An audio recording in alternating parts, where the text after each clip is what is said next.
Hi, this is Mrs. Brode, and today we're going to talk about solving systems of equations by substitution. This is one of my favorite ways to solve systems of equations, but what does it mean to substitute something? Well, a lot of times we think about a substitute teacher. That would be a teacher that would come in and fill in for the teacher while she's away. That's the same thing for substitution in an equation. You would substitute one part into another part of an equation. So first thing to remember when we are talking about systems of equations, our solution is always going to be an ordered pair. So we would use substitution if we were not given a graph. Okay, you can still see that we have two equations here. And there are a couple ways that you want to think about. You can see the steps. Step one, solve for a single variable. Now, it does tell you it doesn't matter which equation you choose first, but choose the easiest. Well, is there an equation that already has a variable that is by itself? Yes, the first one, y is already by itself. So in that case, I don't have to substitute, I don't have to solve for the single variable. Y is already by itself.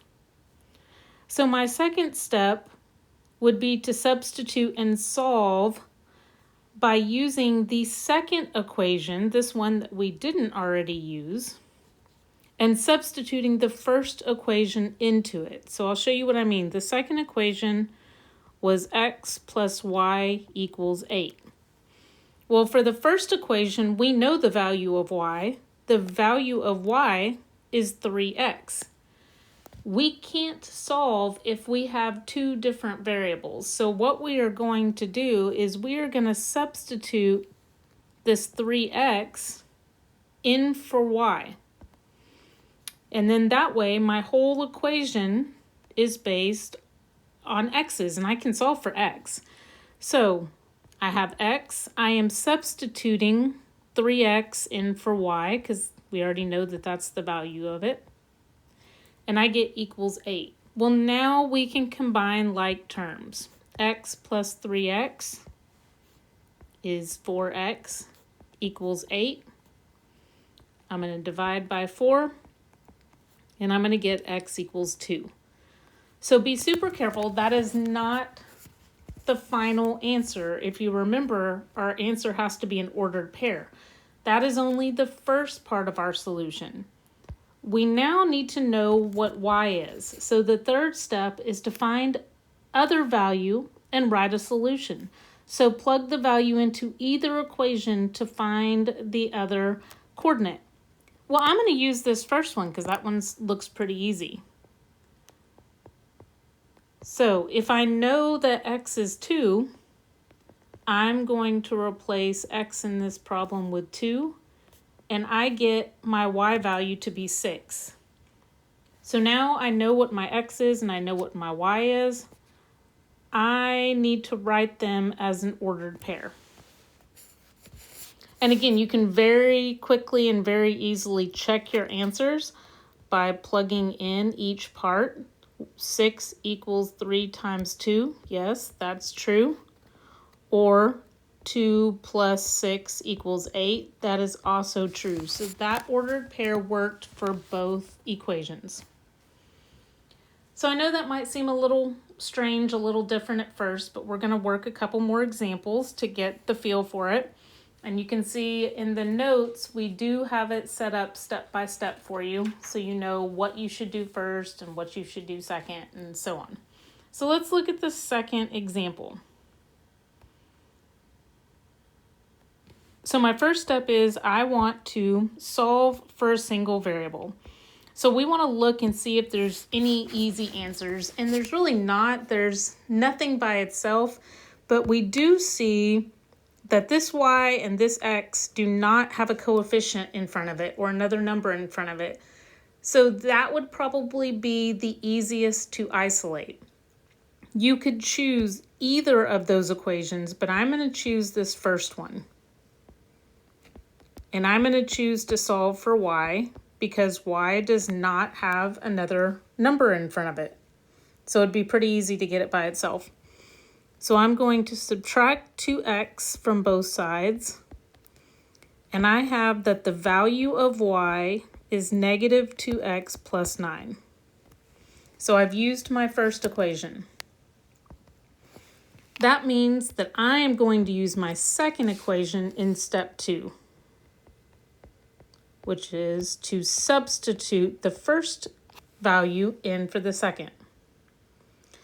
Well, you can see again, I've got x's and y's, and I need to solve for just one variable.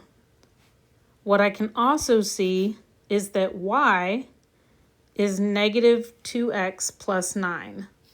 So I am going to substitute that in for y in my second equation. Now, be very careful. Because there's a 4 on the outside, I need to put my value for y in parentheses. And I'm going to have to distribute to solve. So don't forget this first x, that one's important. So x minus 8x plus 36 equals 1. So I get x minus 8x is negative 7x plus 36 equals 1. I want to get the negative 7x by itself, so I'm going to subtract 36. I get negative 7x equals negative 35. And I can do my last step of dividing by negative 7. And I get x is a positive 5. So that's my first part of the problem. My second part of the problem is to solve for y.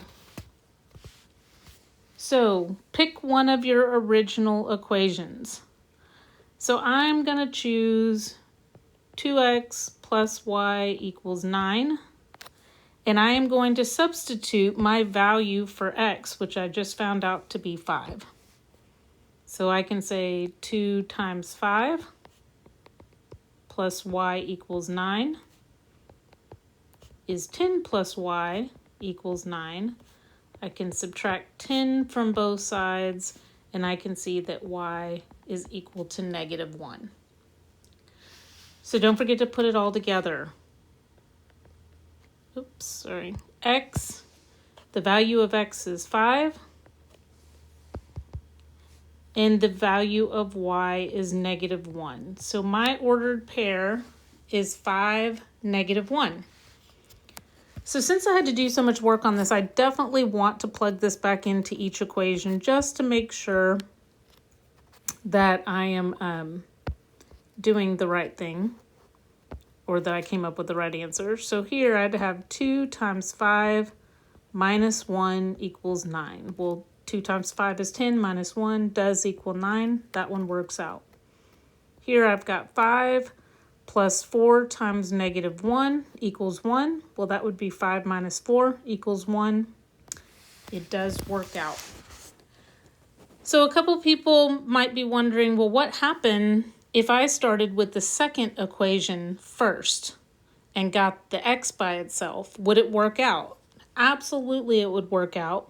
What would happen is you would end up solving for your y value first and then subbing that back into the problem to find your x value. And that is totally fine. It does not matter which order you find your x and your y. What matters is that your solution is an ordered pair in the end. All right, so we do have one more problem to work.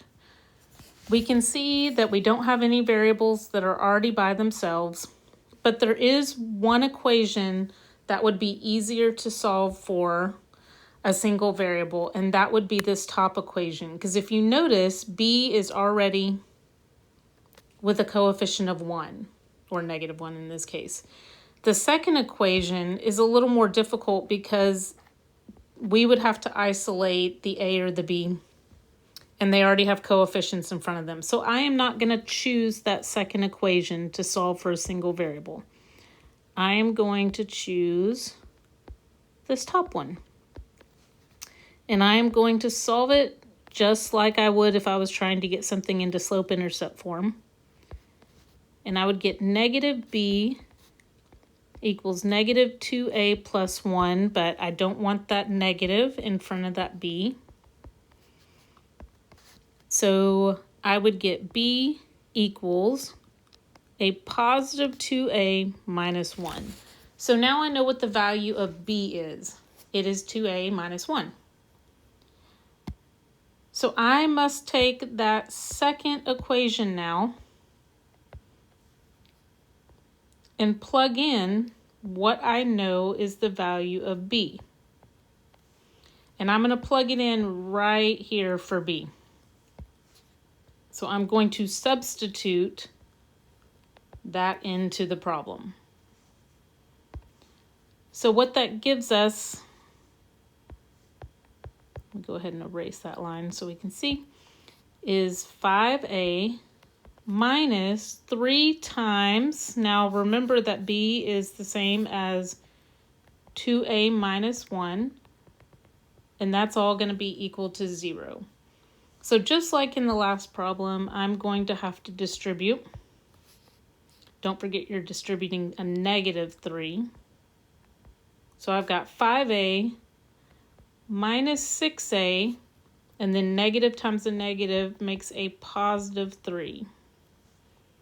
So I can combine like terms, and I get negative a plus 3 equals 0.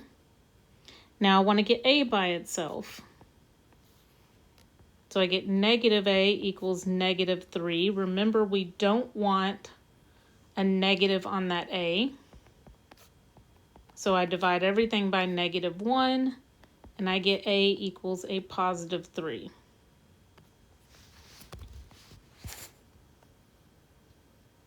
So then I am going to take the first equation and plug my value for a back in and solve for b. So I know that my value of a was 3. So I know that gives me 6 minus b equals 1, and you can probably figure it out from there, but we'll work it out anyways. I get negative b equals negative 5, which is the same as b equals positive 5. So I'm not using x and y's. How do I know what goes where in my solution? So an ordered pair is always written alphabetically. So a would come before b, just like x comes before y. So I would list my 3 and then my 5. And again, very quickly in your head, you can go back and plug it in and make sure you get the right answer. So 2 times 3 is 6, minus 5 is 1. It works out. 5 times 3 is 15, minus 3 times 5, which is 15. 15 minus 15 is 0. So this is called solving by substitution.